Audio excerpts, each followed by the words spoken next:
In 2011, Nigeria witnessed the worst flooding in its history.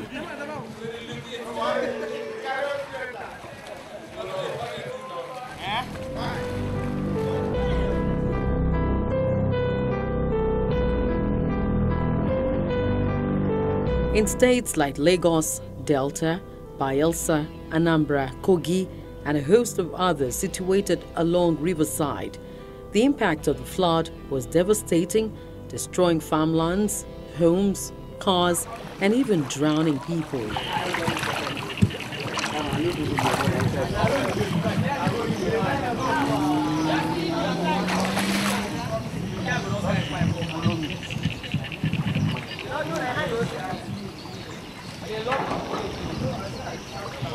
The Nigerian Meteorological Agency, NIMET, and other agencies saddled with the responsibility for the environment had blamed the bad weather on climate change and human errors, which include building on drainages, discharge of water from dams from neighboring Chad and Cameroon, which mostly affects some southwestern and northern states situated along the coastal areas.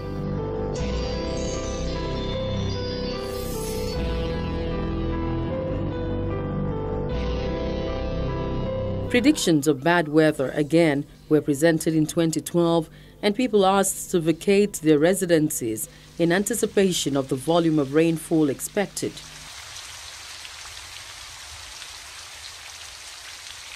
For those who didn't heed the call, the resultant effect was another disaster.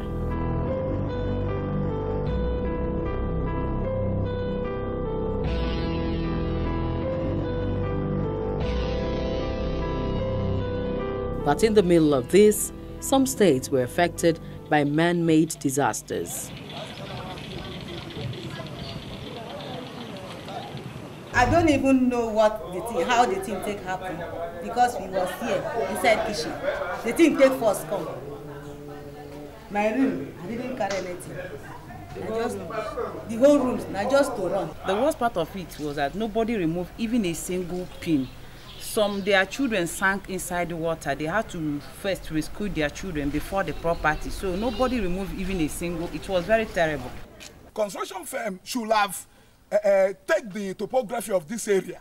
Now know what they should do. How will you construct the road? At a point, you stop the drainage.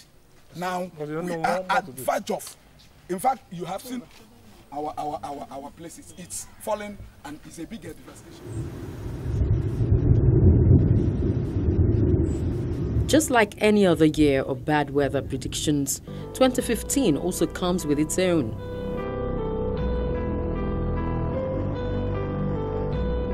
NIMET says there would be heavy flooding and precautions should be taken.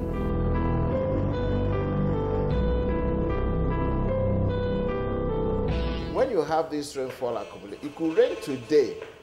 It does not mean that the flooding will occur today. When it rains today, the soil takes it up. It takes it up. If it gets to a point of saturation, even moderate amount of rainfall may lead to flooding.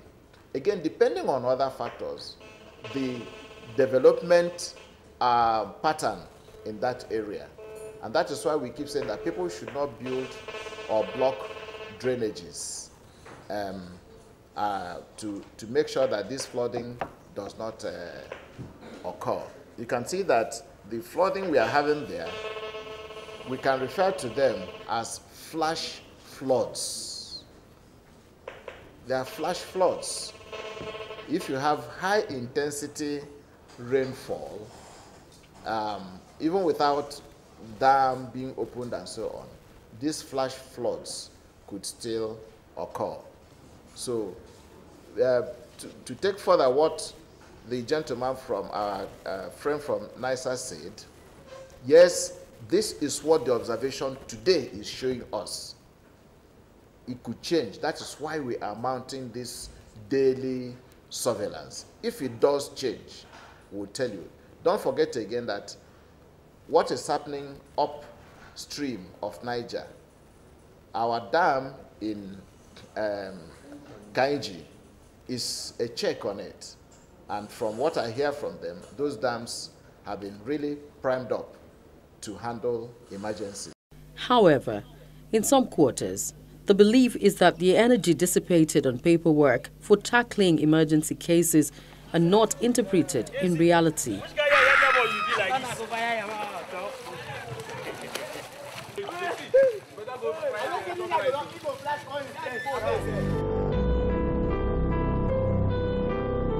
7 communities in Adamawa State, northeast Nigeria, was recently hit by flood.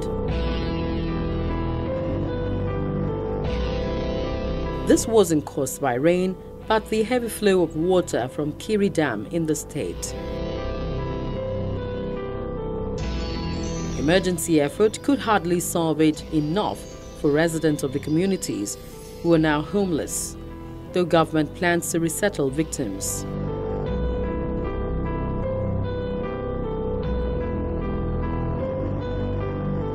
12,000 people are said to be affected in Demsa area, one of the badly hit communities. Thousands of farmlands, houses and animals have been submerged in the water, with fears of an outbreak of sanitation-related diseases. Mr. John, a climate change expert, says the current government in the country must awaken to the reality of climate change and its negative effects. We warned about flooding in 2012. After NIMET issued the warnings, I was on channels, all the other television stations, saying we need to be proactive. We should not wait. Even this year, we've talked about this on channels, on some other TV, saying that we expect flooding because the NIMET and the other agency charged with this area also made predictions that this year there will be flooding. So we've been on air saying you need to do something ahead of time. One of the things that we do is to evacuate the people. The other thing we need to do is to create massive awareness, as Channels is doing. If people know that this thing can happen, they begin to take preemptive action. So we need to look at what is causing the flooding. In some areas, you find that flooding is caused because people deliberately build on floodplains. They build near the riverbanks without any barrier and without even raising the structures. In the US, when we build, we raise the structures to a certain height. We build with barriers. Some communities have what we call levees surrounding them to protect the ocean from coming in. So those are things that we need to start doing in Nigeria. Where we don't have the resources to do these things, we need to move the people inland, even against their will, because when the flood comes, it can do damage that is beyond the capacity of the individual. It can devastate a whole community. So we need to move, we need to educate people, we need to be proactive, we need to build dams that are required. Part of the reason we had the flooding in 2012, and I would also even hazard a guess that it had a little bit to do with what the flooding we're seeing in Adamawa State now, is because Cameroon built their dam, what they call the Lagdo Dam. And when they built that dam, there was a plan that Nigeria would build a counterpart dam so that when they release excess water, we can absorb it and control it. Our own dam, what was supposed to be called Dason Hausa Dam, for about 30 years now has not been built. So that is why when Cameroon's dam overflows or when they release water, our own citizens are flooded. And Adamawa is this particular dam was supposed to be built in Adamawa State, interestingly, and that's where the flooding is happening now. The Dason Hausa Dam was supposed to be built in Adamawa State, and it has been over 30 years, hasn't been built. So those are some of the lapses you see in terms of government intervention that I want to begin to speak about so that this administration can become proactive.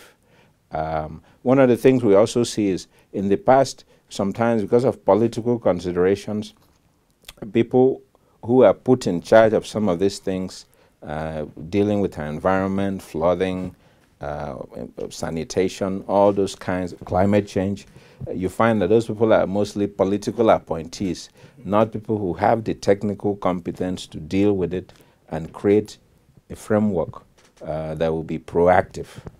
So I think the government should be changing, since this is the government of change. We should be changing in that direction. Some of the appointments have been clearly based on competence and expertise in those areas. So we want to see those kinds of things continue.